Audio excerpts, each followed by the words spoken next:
Okay, I think that's about time. Okay. Namo tassa bhagavato arahato samma sambuddhassa. Namo tassa bhagavato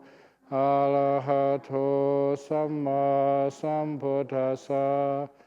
Namo tassa bhagavato arahato samma sambuddhassa. So, ตอนเช้าอาตมาได้สอนจากพระสูตรมัชฌิมนิกายAnapanasati Sutta. If you want to, if it's unclear, let me know. Okay. ได้สอนที่จะทำเริ่มต้นคือว่าการหาที่สงบที่สบายพอสมควรและจะตั้งสติเป็นสำคัญ So I taught this morning that the first thing to do was to find a quiet place, establish mindfulness as a priority, comfortable position to sit. หลังจากนั้นได้สอนข้อที่1, 2, 3, 4, 5, 6, 7, 8, 9, 10, 11 และ 12 ใน Anapanasati มี 16 ข้อ So I taught the first 12 steps and the 16 steps in the Anapanasati Sutta. And the first, second, third, fourth steps, we're learning how to be aware of your breathing. First step and the second step didn't really matter which one you did. They were not to do step 1 first and then step 2. They were alternatives. ก็ว่าเมื่ออาตมาได้สอนข้อที่1และข้อที่2ก็ว่าเป็นได้กำหนดลมหายใจเข้าลมหายใจออกยาวสั้นอะไรก็ได้แต่เราทราบว่าก็เป็นย่อและเป็นสั้น And the next one ข้อที่3ก็รู้สึกกำหนดลมหายใจตั้งแต่ต้นทุกอย่างลมหายใจเข้าเสร็จแล้วลมหายใจออกเสร็จแล้วก็ได้สังเกตลมหายใจทั้งหมดเลย So that was when it taught to be aware of the whole of the breath, from beginning to the end of an in-breath, beginning to the end of the out-breath. And then the fourth stage is Pasambayang Kaya Sankarang, that's Pasabali. And that means to calm that feeling. It means ทำให้ลมหายใจสงบลง Yes, please. เดี๋ยวขอจะขยายความเล็กน้อยนะคะเมื่อกี้พระอาจารย์รีวิวว่าเมื่อเช้าสอนอะไรก็คือ1ต้องไปที่สงบแล้วก็ตั้งการที่เจริญสติเป็นสิ่งสำคัญที่สุดแล้วก็หลังจากนั้นก็ดูลมหายใจไม่ใช่ว่าต้องสเต็ป1คือยาวก่อนแล้วก็2คือสั้นแต่ว่าดูว่าลมหายใจยาวหรือสั้นแล้วแต่ธรรมชาติจะให้รู้ถ้ายาวก็ให้รู้ว่ายาวถ้าสั้นก็ให้รู้ว่าสั้นถ้าอยู่กลางๆระหว่างยาวกับสั้นก็ให้รู้อย่างนั้นแล้วข้อที่3สเต็ปที่3ก็คือรู้กายทั้งปวงภาษาไทยก็คือกายทั้งปวงตรงนี้ไม่ได้หมายความว่าร่างกายแต่หมายความว่าลมหายใจอย่างที่พระอาจารย์ใช้นิ้วก็คือรู้ลมตั้งแต่เริ่มต้น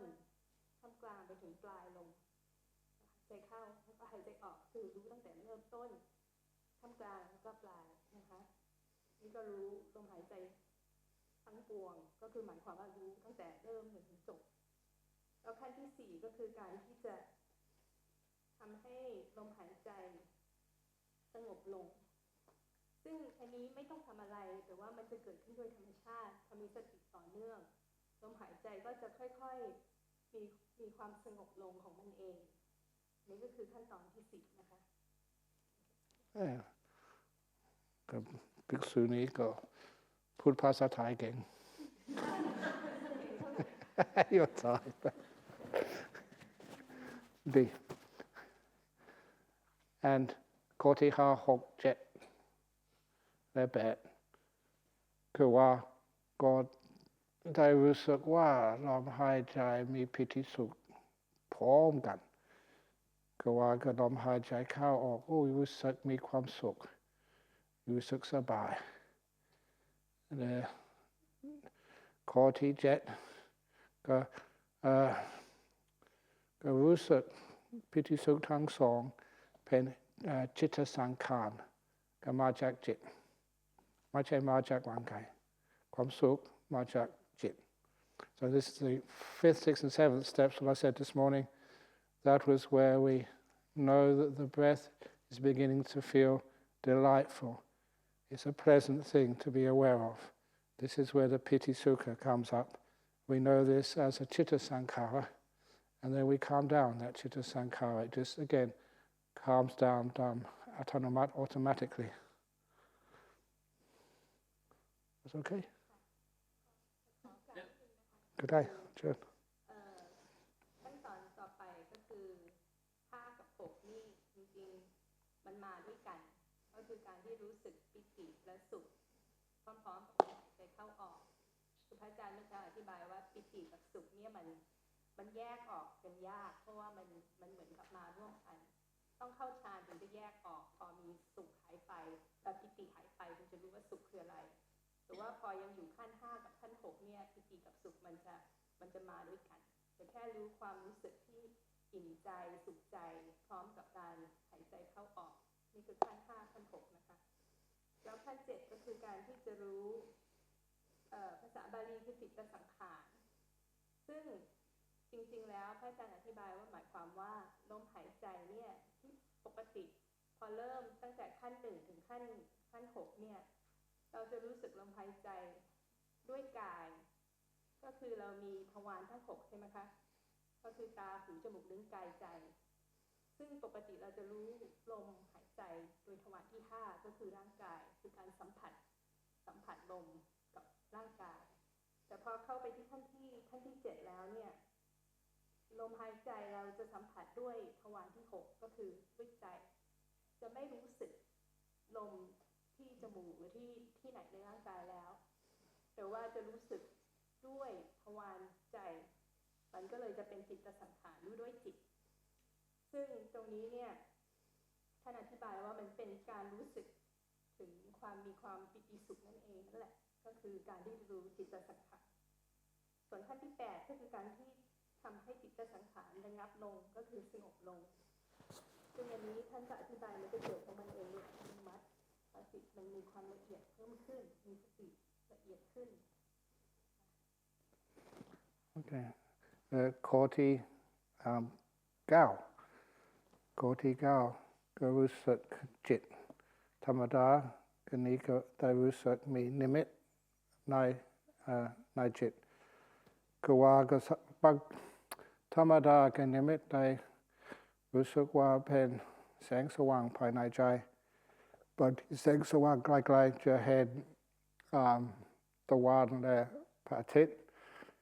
เป็นกลมและเป็นสว่างแต่ของนิมิตเป็นสีของนิมิตไม่สำคัญนอกจากว่าสีก็สวยงาม So when we do see the light, the nimitta inside the mind, that is the experience of experiencing the citta padisangvedi, the 9th stage of Anapanasati. And when that happens, we see this beautiful light in our mind. And one thing I never said this morning, that whatever color you see, that nimitta, it's always a much more beautiful color than you can ever see in the real world. Do you want to say that one? That's important. ขั้นที่9นะคะคือภาษาบาลีคือจิตตปฏิสังเวทีภาษาไทยก็คือว่ารู้พร้อมเฉพาะซึ่งจิตซึ่งตรงนี้เนี่ยท่านอธิบายว่าการรู้จิตเนี่ยมันรู้โดยการเห็นนิมิตซึ่งนิมิตมันเหมือนพอเราส่องหน้าตัวเองในกระจกเราจะเห็นหน้าตัวเองมันไม่ใช่หน้าแท้จริงแต่มันเป็นการส่องซึ่งนิมิตมันก็คล้ายๆอย่างนั้น เหมือนจิตเนี่ยเรามองจิตโดยมันเองไม่ได้แต่อันนี้คือเรามองเหมือนกับจิตส่องในกระจกซึ่ง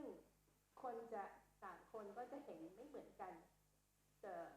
บางทีมันจะเป็นแสงที่ออกสีทองหรือออกสีอะไรก็แล้วแต่คนจะมีสัญญาไม่เหมือนกัน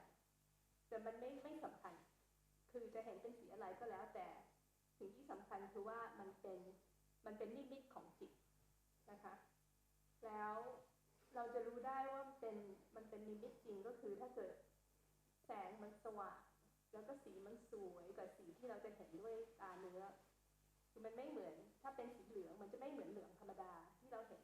กันเหมือนกับหมอนก็ตรงนั้นเป็นสีเหลืองแต่มันจะเป็นเหลืองที่มันเหลืองสวยงามมากนี่ก็จะเป็นลักษณะของนิมิต Okay. And as we're watching that nimitta inside our mind, experiencing it through our sixth sense, that nimitta becomes brighter and more still. To brighten the nimitta and to keep it still, that is the 10th and 11th stages of the Anapanasati, Abhipamojayang Chittang and Samadhahang Chittang.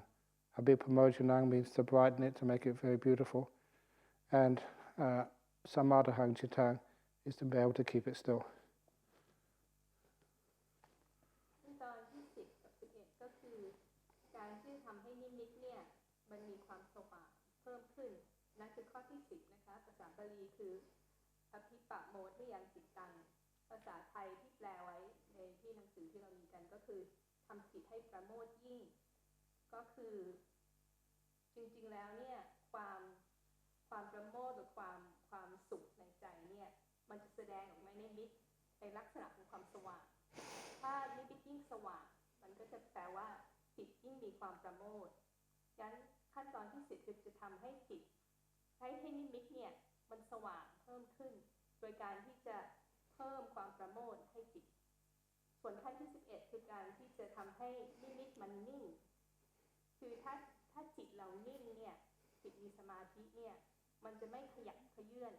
แต่ถ้านิมิตมันยังขยับเขยื้อนมันไม่ได้นิ่งแท้จริงเนี่ยมันหมายความว่าจิตยังไม่มีสมาธิงั้นขั้นตอน11ก็คือการที่จะเพิ่มความนิ่งของจิตของเราซึ่งจะแสดงออกในความนิ่งของนิมิตภาษาบาลีก็คือสมาธิจิตนะคะภาษาไทยคือทำจิตให้ตั้งมั่น That's very nice. And Ajahn Chah would often tell the story of the still forest pool. When I heard it, he said, as a forest monk who would go staying weeks, months in the jungles, every evening you would find a pool of water, a lake, a river, so you can bathe.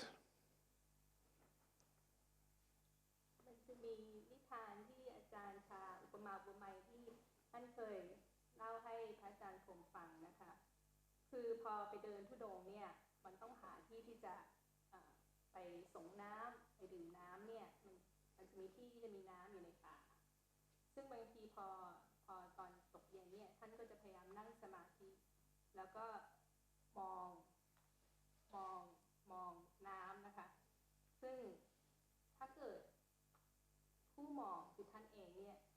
นั่งนิ่งมากเนี่ยสัตว์ต่างๆก็จะออกมาแล้วจะไม่กลัวก็จะมาดื่มน้ำที่ท่าน้ำแล้วก็สัตว์ต่างๆก็จะอาจจะมีสัตว์ที่สวยงามมากหรือว่าประหลาดมากหรือพิสดารมากก็จะเริ่มออกมานะคะมันก็คล้ายๆเหมือนกับถ้าเราเป็นถ้าระหว่างนั่งสมาธิจิตเนี่ยตั้งมั่นแล้วก็นิ่งไม่ขยับสิ่งต่างๆนิมิตต่างๆสวยงามก็จะออกมาแล้วก็ผู้รู้ผู้ดูเนี่ยก็จะสามารถที่จะเห็น I just based it on what I remember. That's right, yes. I said it many times. The rest of the story in English was that sometimes Ajahn Chah would sit quietly with his eyes open in the evening. If he was very quiet and still, then animals would come out of the forest to drink by the forest pool.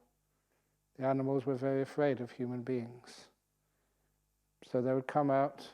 their eyes weren't good, but their ears and their nose would try and smell or hear any movement from a human being. If he sat absolutely still and never said anything, then they would think there was nobody there.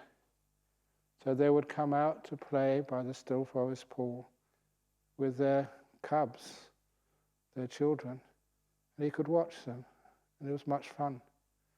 And sometimes some very strange and wonderful animals would come out who were very shy, and not many people had seen them before. They were very beautiful, and they'd come out if he was very still. And he said that some animals were so beautiful, his teachers had never told them about them before. They came out to play by the still forest pool. And that is how we must practice when we get to the stage of nimittas. So when these beautiful lights come up in our mind, don't do anything. Don't get excited. Yay! Don't get afraid. Oh, because then the animals will know. In this case, the nimittas will know, and they'll go and hide for a long time. Do you want to do the rest of the simile?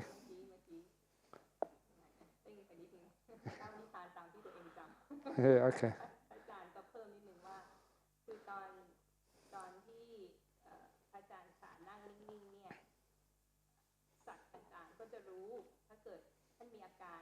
ตื่นเต้นหรืออาการกลัวสัตว์มันจะเซนส์ได้แล้วมันก็จะวิ่งหนีไปนิมิตก็เหมือนกันถ้าระหว่างนั่งสมาธิแล้วเราเริ่มเห็นแสงนิมิตก็เรารู้สึกโอ้ดีใจว่าโอ้แบบเจ๋งมากเลยอะไรเงี้ยแล้วเรารู้สึกตื่นเต้นมันก็จะเป็น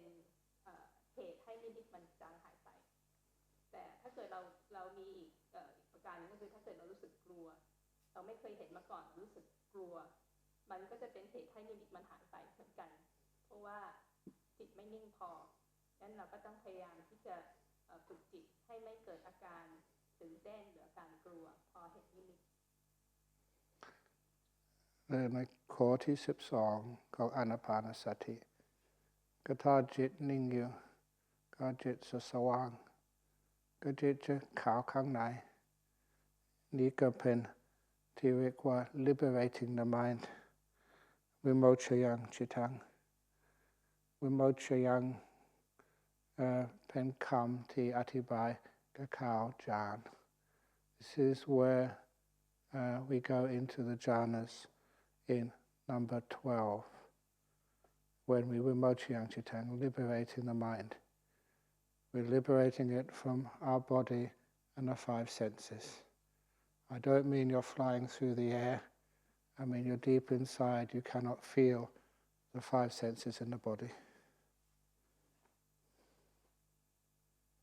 ตอนที่12นะคะภาษาบาลีที่ว่าวิโมทยังจิตตังคือการที่จิตให้ปล่อยอยู่แต่จริงๆคำแปลนี้มันไม่ค่อยชัดเจนนะคะคือสิ่งที่พระอาจารย์อธิบายก็คือว่ามันเป็นการที่จะปล่อยจิตให้อิสระจากอะไรอิสระจากร่างกาย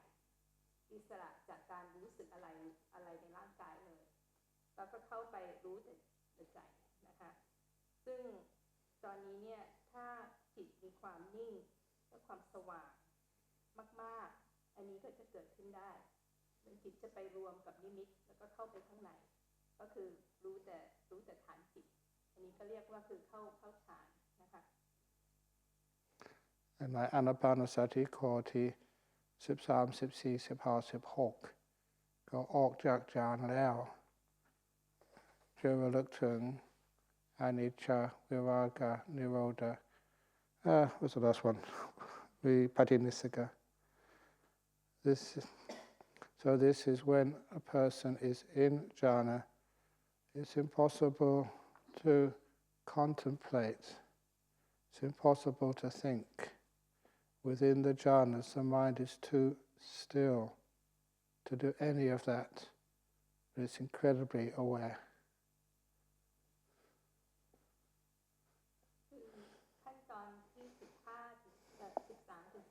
เป็นขั้นตอนที่เกิดขึ้นหลังออกจากฌานแต่ว่าระหว่างที่อยู่ในฌานเนี่ยจิตจะนิ่งสนิทไม่สามารถจะคิดหรือจะพิจารณาอะไรมันต้องรอให้จิตถอนออกมาจากฌานถึงจะพิจารณาได้ซึ่งข้อที่12 16เป็นการพิจารณาธรรมที่เกิดขึ้นหลังจากที่ออกจากฌานแล้ว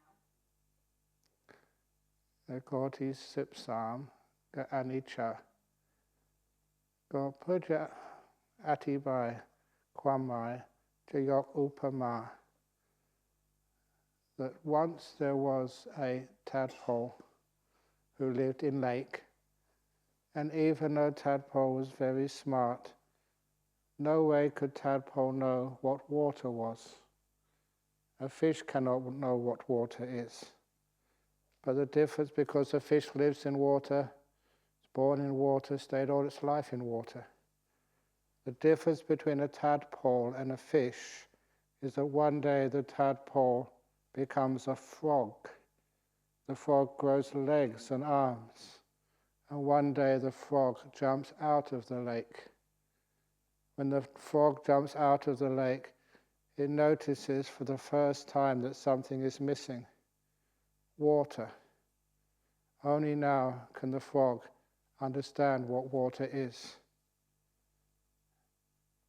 When something vanishes like that, that is the meaning of anicca. Something which was always there, which you could not notice because it was there all the time, is now gone.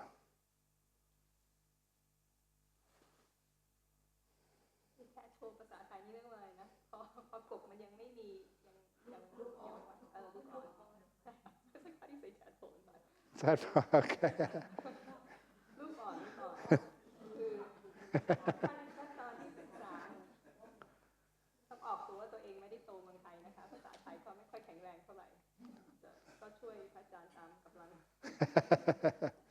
คือข้อที่13คือการพิจารณาอนิจจาภาษาบาลีเรียกว่าอนิจจาหรือภาษาไทยเราก็จะเรียกว่าความไม่เที่ยงความไม่แน่นอนนะคะซึ่งท่านก็ยกอุปมาอุปไมยเหมือนลูกอ่อนที่เคยอยู่แต่ในน้ำนะคะว่ายไปว่ายมาก็ไม่เคยรู้ว่าบกมันเป็นยังไงเพราะชีวิตอยู่ในน้ำแต่พอลูกอ่อนโตขึ้นไม่เหมือนปลาก็อยู่ในน้ำตลอดชีวิตเลยใช่ไหมคะแต่ลูกอ่อนพอโตขึ้นจะเริ่มมีขาออกมาแล้วมันก็สามารถกระโดดปุ้งไปน้ำแล้วพอกระโดดปุ้งในบกเนี่ยบนบกเนี่ยมันถึงจะรู้ว่าน้ำคืออะไรแล้วมันถึงจะรู้ว่าสิ่งที่มันเคยอยู่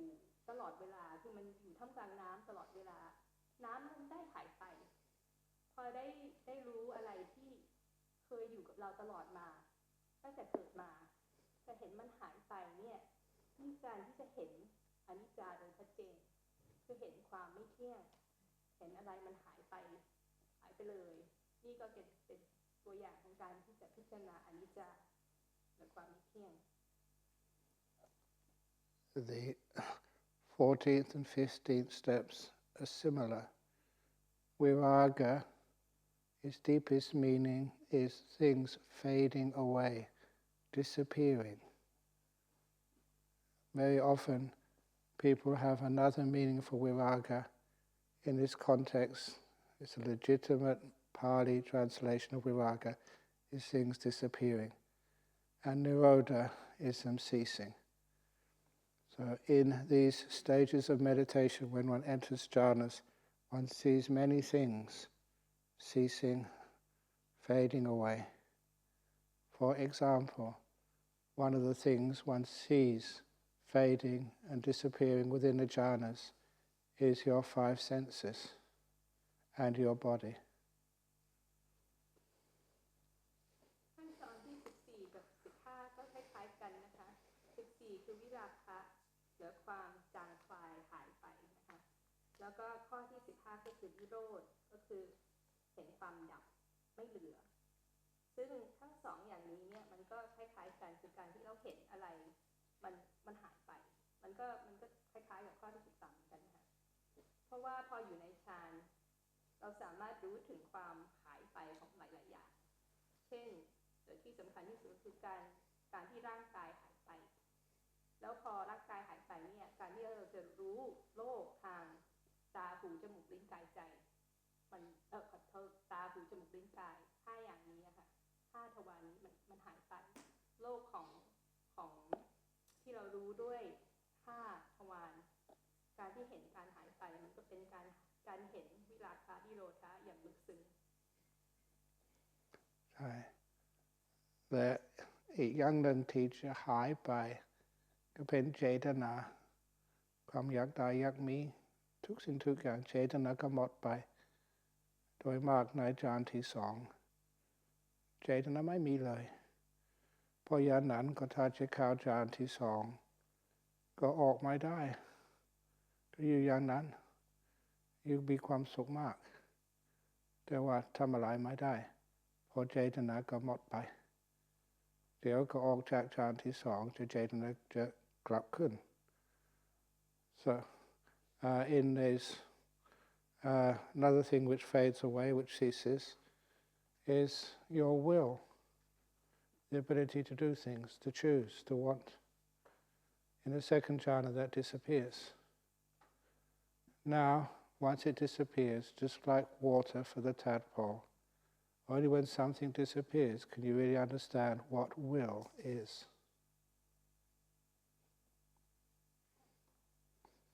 ข้อที่อย่างหนึ่งที่ข้อที่13ถึง15ที่เราเห็นหายไป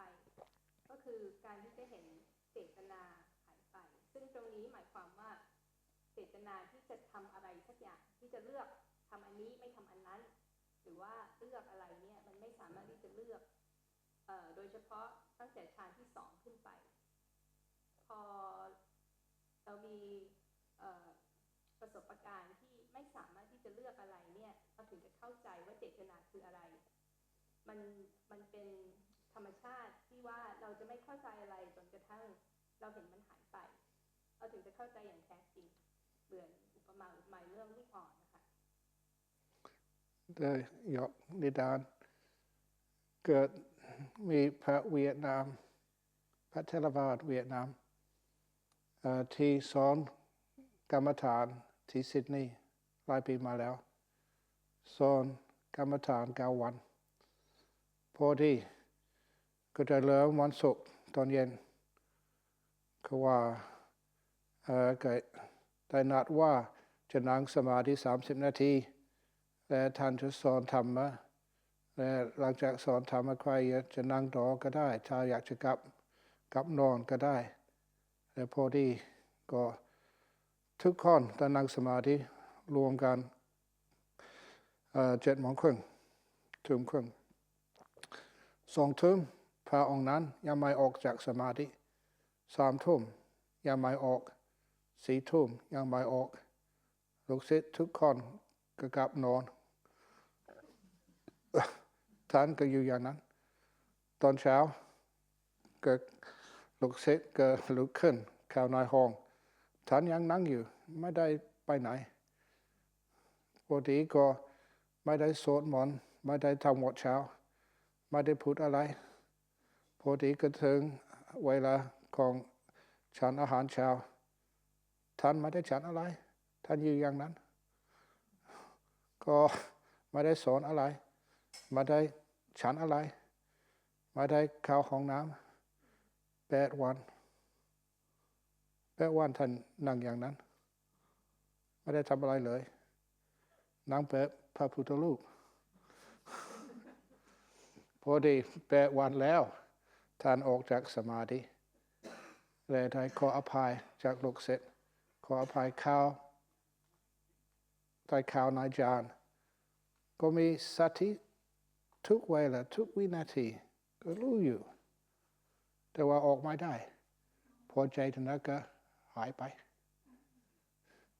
So that was just one of the little stories. Please don't ask me who that monk was. I will not tell you. It was a Vietnamese monk, a Theravada monk. And when he started a 9-day retreat, 9 days, they met in the evening, half an hour meditation, then they were supposed to do some teaching. But when it came time to teach, he just carried on meditating. 9 o'clock, 10 o'clock, he was still meditating. They all went to bed. When they got up in the morning, he hadn't moved. And he kept on meditating there for 8 days, didn't move, didn't teach anything at all, didn't go toilet, didn't take any water. He just sat like a Buddha statue. When he came out of meditation, he apologized, saying, I'm sorry, but I got into a deep meditation. And in deep meditation, you can't do anything. Perfectly aware. He wasn't asleep or unconscious, very conscious, very aware. But just in the deep meditations, when the will, the ability to choose, stops. You want to add a bit?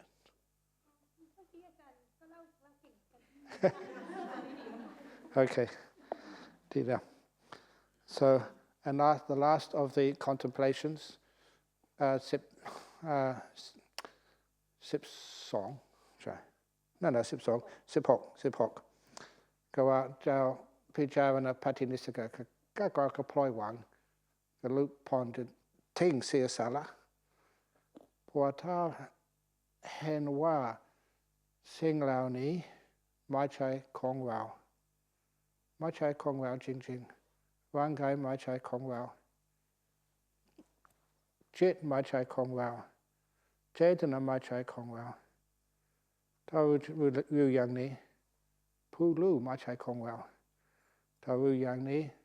Deploy Wang. Sia Sala. Mai Yut Man Mai Yut Te. And Ni Pen Sutai Kong Anapanasati.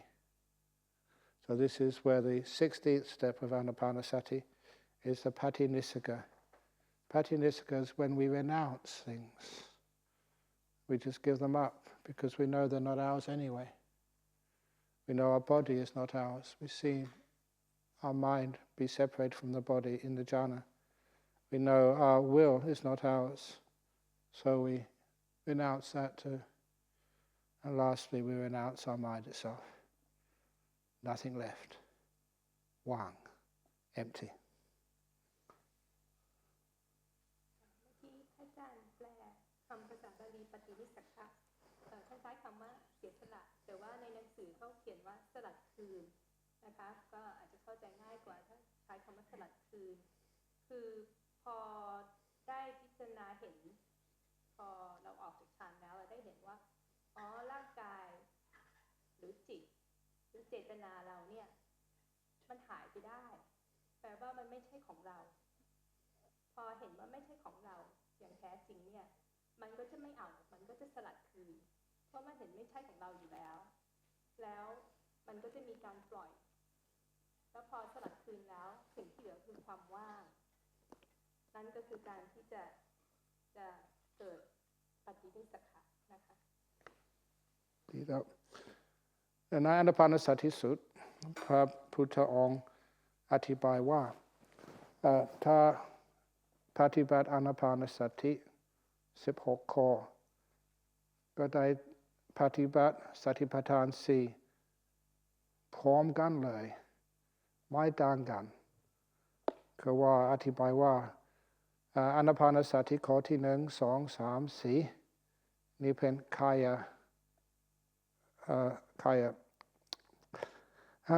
สติกับอะไรนั่นกายก่อ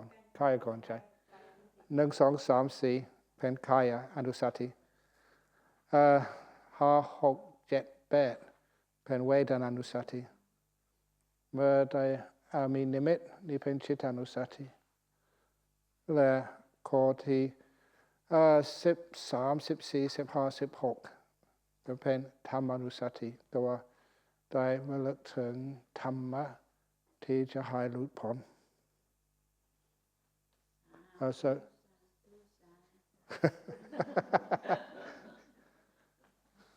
So sadhu, sadhu, sadhu. Because we're translating here, the word sadhu means awesome. That is a very good translation for the word sadhu. So what we're saying here, the Buddha explains in this Anapanasati that when you practice the first 4 stages of Anapanasati, of mindfulness, of the breathing, So long breath, short breath, the whole body of the breath, and you calm that breath down. At the same time, you're practicing Kayanusati, the first of the Satipatthanas. And when you practice the 5th, 6th, 7th, 8th stages, when you experience the delightful breath, and you realize that's a chitta sankhara, but you feel it, it's got the experience of pleasure, that's what you're focusing on, then that becomes the practicing of the second Satipatthana. And practicing the third Satipatthana, Chittanusati, that's when you have the nimittas. You're seeing a reflection or an image of your mind. And the last of the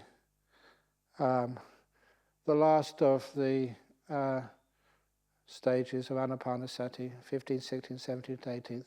that is practicing the Dhammanusati. So the Buddha was saying that when you practice Anapanasati, you're also practicing Satipatthana at the same time. Do you need to add anything? อาจจะแค่พูดให้ชัดเจนย้ำอีกครั้งหนึ่งที่พระอาจารย์บอกตอนแรกก็คือว่าการเจริญอานาปานสติก็เป็นการเจริญสติปัฏฐานทั้งสี่ครบถ้วนคือการเจริญหมวดสัตตกะที่แรกข้อ 1-4 ก็คือการเจริญกายานุปัสสนาและกายคตาสติแล้วก็สัตตกะที่2คือขั้น 5-8 ก็คือการที่เจริญเวทนานุปัสสนาหรือว่าสติในเวทนานะคะแล้วก็ข้อที่9-12ก็คือสัตตกะที่3คือการเจริญจิตตานุสติและจิตตานุปัสสนาแล้วข้อที่13-16คือสัตตกะที่4คือการเจริญธรรมานุปัสสนาและธรรมานุสติก็คือสติปัฏฐานทั้ง4ครบถ้วน But in the four Satipatthanas, there is a Pali verse which one has to do before each one of the four Satipatthanas. It is a little phrase in Pali which translates as Vinaye Loke Abhija Domanasang.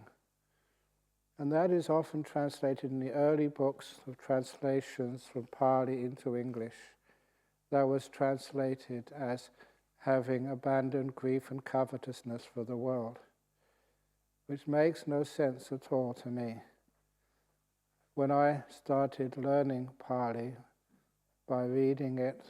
through all of the Nikayas, that's all the sutras, and the Vinaya, you saw that those words, Vinaya Loke, and Loke Abhija and Domanasang, those words were synonyms for Kamachanda and Vyapada, which were the first two of the 5 hindrances. And it was a well-known part of Pali that when you mention 2 of a group, it was a shorthand for including the whole of the rest of the group. So when you had Vinaya Loke Abhija Domanasang, people in the time of the Buddha would have understood that as meaning having abandoned or not having restrained, weakened all of the 5 hindrances. คือตอนนี้ท่านก็ขยายความประโยคนึงที่จะเห็นในพระสูตรสติปัฏฐาน4นะคะคือมันจะมีประโยคภาษาบาลีว่าอาตาติสัมปชานโนสติมาวิเนยโลเกอภิชาโทมนัสสังซึ่งภาษาไทยในคำแปลที่เราใช้อยู่คือมีความเพียรเพื่อเผากิเลสมีความรู้สึกตัวทั่วพร้อมมีสตินำความพอใจและความไม่พอใจในโลกออกเสียได้ซึ่งประโยคท่อนสุดท้ายวิเนยโลเกอภิชาโทมนัสสังเนี่ยท่านบอกว่าอันนี้เนี่ยมันการแปลด้วยภาษาอังกฤษก็ดีด้วยภาษาไทยก็ดีบางทีมันไม่ค่อยชัดเจนคือความพอใจและความไม่พอใจในโลกท่านวิเคราะห์ว่ามันเป็นการพูดถึงนิวรณ์ที่1นิวรณ์ที่2ในนิวรณ์5คือนิวรณ์ที่1คือกามฉันทะนิวรณ์ที่2คือพยาบาทนะคะซึ่งความพอใจตรงนี้ก็คือกามฉันทะแ แล้วก็ความไม่พอใจก็คือพยาบาทซึ่งท่านบอกว่าในพระสูตรบาลีเพราะว่าท่านก็อ่านพระสูตรมาเยอะแยะเนี่ยท่านเห็นว่าบางทีพอภาษาบาลีใช้คำสองคำเนี่ยมันเป็นคล้ายๆช็อตแฮนด์หรือว่าประโยคที่หมายถึงนิวรณ์ทั้งห้านั่นเองคืออาจจะพูดแค่ข้อที่1ข้อที่2แต่หมายความว่าจริงๆแล้วพอพูดถึงนิวรณ์ทั้ง5คือการที่จิตละนิวรณ์แล้วถึงจะเจริญสติปัฏฐานได้อย่างมีพลังแล้วก็มีอานิสงส์มากก็คือหลังออกจากฌานใช่แล้วอีกอย่างหนึ่งอาตมาก็ได้อ่านอัตถกถามีสติปัฏฐานสูตร2 แห่งมหาสติปัฏฐานในดีกนิกายและสติปัฏฐานสูตรในมัชฌิมนิกายทั้ง2สูตรผู้ที่เขียนอัตถกถาอธิบายว่าวินัยโลเกอภิจโตมนัสสังหมายความว่าได้ระงับนิวรณ์ห้าท่านก็ได้เล่าให้ฟังว่าพอท่านได้สืบค้นอัตถกถาของทั้งมหาสติปัฏฐานสูตรที่แสดงอยู่ในทีฆนิกายแล้วก็สติปัฏฐานสูตรที่แสดงในมัชฌิมนิกายก็คือทั้งสองเนี่ยประโยควิเนยโลเกอภิชาโทมนัสสังเนี่ยอัตถกถาก็อธิบายคล้ายๆท่านว่ามันเป็นการพูดถึงนิวรณ์ห้าใช่ส่วนนี้ก็ผู้ที่ทราบภาษาบาลี and I was going to say this in English because we just done both in Thai. There are 2 examples of the Satipatthana Sutta in the Buddhist texts. One is in the Majjhima Nikaya, the Satipatthana Sutta, which is I think number 9, and there's also in the Digha Nikaya, which is the Mahasatipatthana Sutta. And they both have commentaries which explain some of the terms and some of the words used.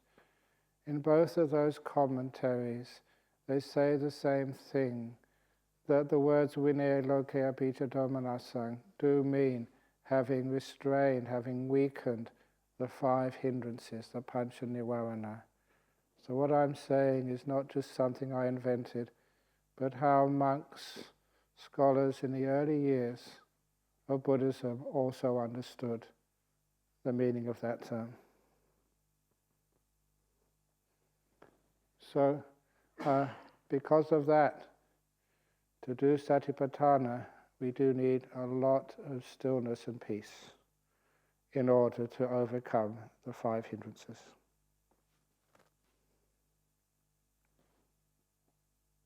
Pardon. Yeah. คือท่านบอกว่าการที่ประเด็นที่ท่านเมื่อกี้อธิบายมันหมายความว่าการที่จะเจริญสติปัฏฐานอย่างที่จะเกิดผลอย่างแท้จริงเนี่ยมันต้องมีจิตที่มีความนิ่งมากๆนะคะแล้วก็มีสมาธิก็คือจริงๆแล้ววงเล็บก็คือเหมือนกับต้องได้ฌานต้องออกจากฌานถึงจะปฏิบัติสติปัฏฐานสิ่งให้เกิดผลอานิสงส์ใหญ่ใช่ถ้าได้ปฏิบัติสติปัฏฐาน4ก็จะเกิด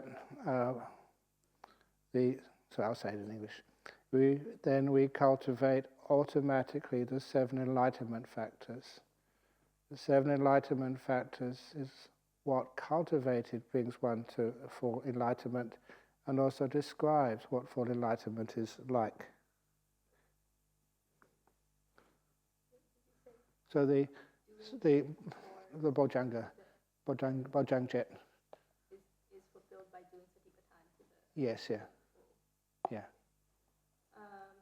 ท่านบอกว่าการที่เจริญสติปัฏฐานให้บริบูรณ์เนี่ยมันเป็นการทำโพชฌงค์ 7ให้บริบูรณ์ So first of all, the first of the 7 enlightenment factors mentioned in Anapanasati Sutta is mindfulness.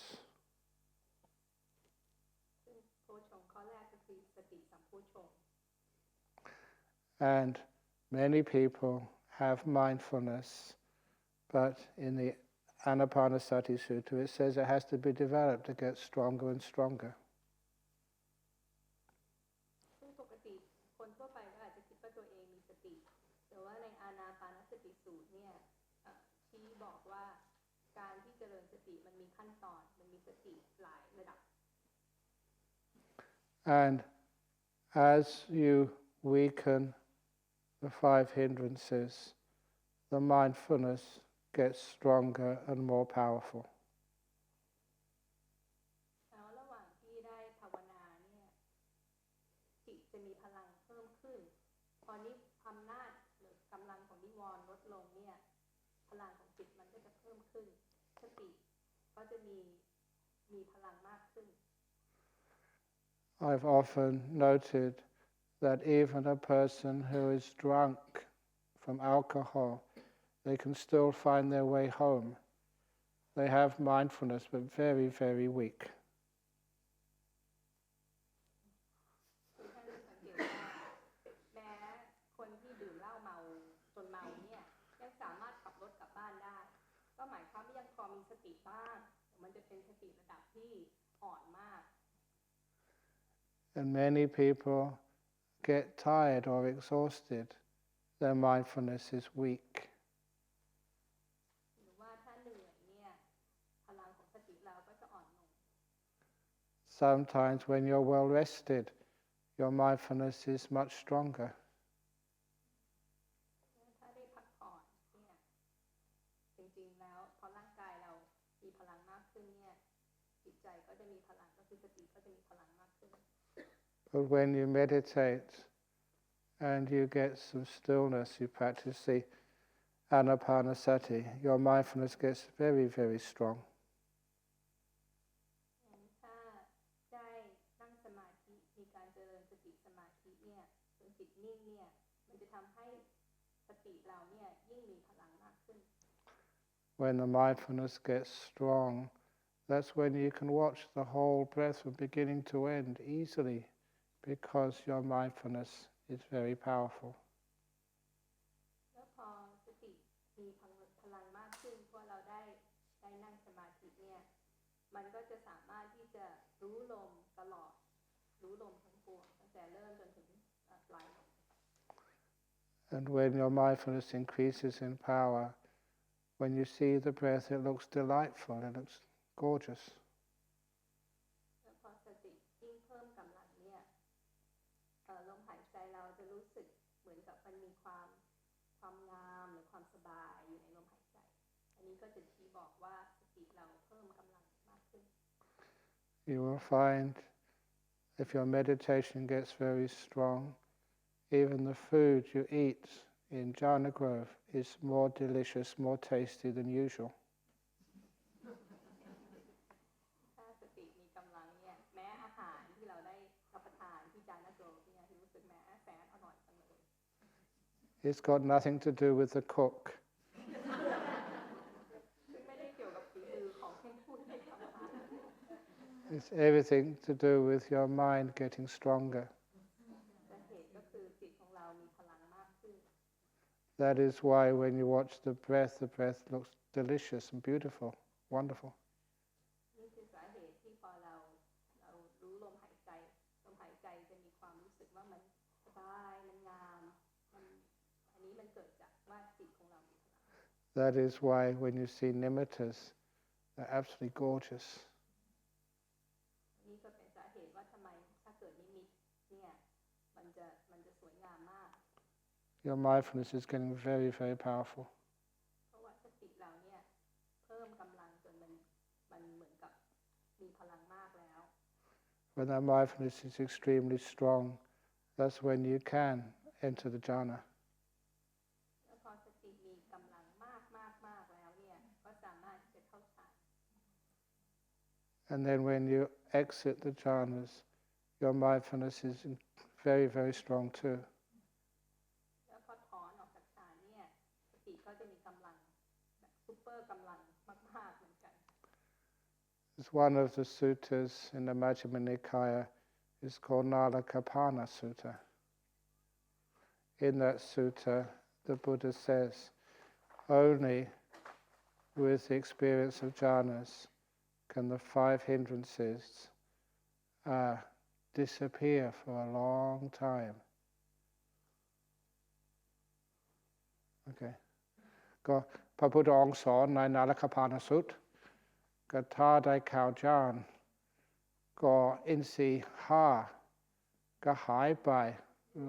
หลายนาทีหลายชั่วโมงนิวรณ์5ใช่ไม่ใช่สินิวรณ์ใช่ Okay. Well, Yeah. pretty well. Okay. ท่านก็บอกว่ามีพระสูตรที่อธิบายว่า ใช่ พอเข้าฌานเนี่ยนิวรณ์5นี่จะหายไปแล้วไม่ได้หายไปแค่แป๊บๆแต่ในระยะเวลายาวนานเป็นชั่วโมงจิตก็เลยจะมีความบริสุทธิ์มีกำลังมาก ถ้านิวรณ์5ก็หายไปนี่เป็นโอกาสที่ได้พิจารณาธรรมะเป็นโบจงใช่ไหมพนักชื่อโบจงโบจังกะนั่นโบจังกะ which one ธรรมวิทยาก็ทำง่ายพอจิตมีพลังนิวรณ์ก็หายไปจะเห็นแท้จริง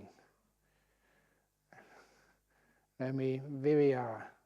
มีกำลังไม่เพลียเลยถ้าหากว่าเข้าฌานตอนบ่ายตอนเย็นก็กลางคืนก็นอนหลับไม่ได้มีพลังมากกว่า So I didn't. I should do it in English. So it is like when a person has a strong mindfulness, then it's easy to enter the jhanas. And afterwards, the hindrances are gone for a long time. And because they're gone for a long time, that is when a person can practice the second of the bojjhangas, the enlightenment factors, of Dhamma-vichaya, penetrating into the Dhamma, seeing things you haven't seen before. And that's always accompanied with virya. It's not as if you have to try and do these things. That virya, that energy is there. And when the energy is there, you don't feel tired. It's very hard to go to sleep. You don't need to go to sleep because you're very, very healthy. And piti, the joy. When mindfulness is strong, you're very, very happy. You can't help it. When a person has said to me they've experienced a jhana, I try and tell them, no, Thai women cannot get jhanas. That's not true. I say that just to see your reaction. And if you get angry and upset, why do you say that, Ajahn Brahm? That's not right. If you get angry, then I know that wasn't a jhana. Because you cannot get angry after a jhana. But if you say, okay, and say, maybe it was. You have to buy the pasatay. โอเคเดี๋ยวรีวายนิดหน่อยกลับไปที่ข้อที่2ของโพชฌงค์นะคะก็คือธรรมวิจยะคือการที่จะพิจารณาธรรมได้ท่านบอกว่าถ้าเข้าฌานได้แล้วพอออกจากฌานเนี่ยนี่เป็นโอกาสทองในการพิจารณาธรรมเพราะจิตมีพลังมากแล้วก็มีความปราศจากนิวรณ์5นั้นจะสามารถเห็นอะไรโดยความชัดเจนตามความเป็นจริงได้พิจารณาธรรมได้อย่างมีประสิทธิภาพส่วนข้อที่3คือวิริยะท่านบอกว่าอันนี้มันไม่ต้องทำอะไรคือตอนที่จิตมันมีสติที่มีกำลังมากเนี่ยมันจะมีวิริยะของมันเองเพราะว่าจิตเนี่ยที่มีสติมันจะมีพลังอยู่ในตัวซึ่งถ้าท่านสมมติว่าภาวนาตอนเย็นแล้วเข้าฌานเนี่ยคืนนั้นไม่ต้องนอนเพราะว่าจิตมันมีกำลังของมันอยู่แล้วมันมีความเพียรของมันอยู่แล้วเพราะว่าสติมีกำลังมากส่วนโพชฌงค์ข้อที่4ก็คือปิตินะคะก็เช่นกันถ้าเกิดมีสติที่มีกำลังเนี่ยมันก็จะมีปิติอยู่ในตัวของมันเองเพราะว่าสติมันจะมาพร้อมๆกับปิติซึ่ง ท่านบอกว่าวิธีการที่ท่านทดสอบลูกศิษย์นะคะก็คือถ้าเกิดลูกศิษย์มาบอกโอ้เข้าฌานได้แล้วอะไรอย่างนี้ท่านก็จะบอกว่าผู้หญิงไทยเนี่ยไม่สามารถเข้าฌานได้หรอก ท่านก็ไม่ได้ท่านไม่ได้พูดความจริงท่านก็อยากทดสอบว่าจะดูที่ว่าเราจะว่าอะไรถ้าท่านว่ามาอย่างนี้เนี่ยถ้าเกิดเราโกรธก็แปลว่าไม่ได้มีปิติ ไม่ได้มีปิติเพียงพอก็คงไม่ได้จะเป็นฌานที่แท้จริงแต่ถ้าพูดอย่างนี้มาเรายิ้มได้เราไม่มีอะไรไม่มีปฏิกิริยาอะไรก็อาจจะเป็นไปได้ว่าเรามีปิติที่แท้จริงที่มีกำลัง There were Bojong, the last factors of the enlightenment factors, Passaddhi, Samadhi, and Upekkha. So the Passaddhi is the calmness, the stillness, and Samadhi is real stillness, and Upekkha, contentment, just being happy. So you don't really want anything. So those are also things which happen when one develops the 7 enlightenment factors. They get very, very strong, very peaceful, Passaddhi, very still, and lastly, very content. Passaddhi, you mean both Kaya and Chitta? Yeah, yes, indeed. ส่วนองค์สุดท้ายท่า6ท่าก็คือปัสสัทธิก็คือทั้งกายปัสสัทธิกับจิตตปัสสัทธิก็คือการที่จิตได้ระงับลงมีความสงบของกายแล้วก็ความสงบของใจพร้อมๆกันส่วนสมาธิก็เป็นการที่จิตนิ่งขึ้นไปอีกระดับหนึ่งยิ่งนิ่งนะคะพอจิตมีความตั้งมั่นนิ่งเฉยเนี่ยนี่ก็คือสมาธิสัมโพชฌงค์ส่วนข้อสุดท้ายก็คืออุเบกขาโพชฌงค์ซึ่งตอนนี้ท่านนิยมแปลภาษาอังกฤษเป็นความถ้าใช้ภาษาไทยคือความสันโดษคือความที่ไม่เอาอะไรไม่อยากได้อะไรก็คือมีความวางเฉยคือท่านจะเน้นไปแนวนี้คือปกติภาษาไทยเราจะแปลว่าอุเบกขาคือการวางเฉยนะคะแต่ว่าท่านจะอธิบายท่านจะว่าเฉยเพราะว่าไม่ต้องการอะไรไม่อยากได้อะไรไม่เอาอะไรแล้ว Oh dear. And I must thank Venerable Muniswara because it's been such a long time since I've heard this Dhamma in Thai. And as you were saying all those words, things like Sandot, Wangchuri, I was just remembering hearing those from Luang Por in my youth. I haven't heard those words for years. That's why they can't come into my mind straight away. So it's beautiful hearing those words. You did a wonderful translation, but not just a wonderful translation. You made me feel very happy because I was thinking of Luang Por. So, okay. So this evening I'll be back again at 7 o'clock, and at 8 or maybe later we'll see what happens. But that's the time for your questions. It's the Buddha said that people should try to have Dhamma Savana, to hear the teachings of the Dhamma, but also Dhamma Sakhacha, which is to discuss those teachings. So this evening, if you have any questions to ask, I will endeavour to answer them. You can write those questions in English or in Thai, and we can always translate them so we can understand what your question is or what the answer is. Is that okay? Yeah. Okay. Sadhu. Awesome, awesome, awesome. Very good. You like me? Me, okay. Happy meditating.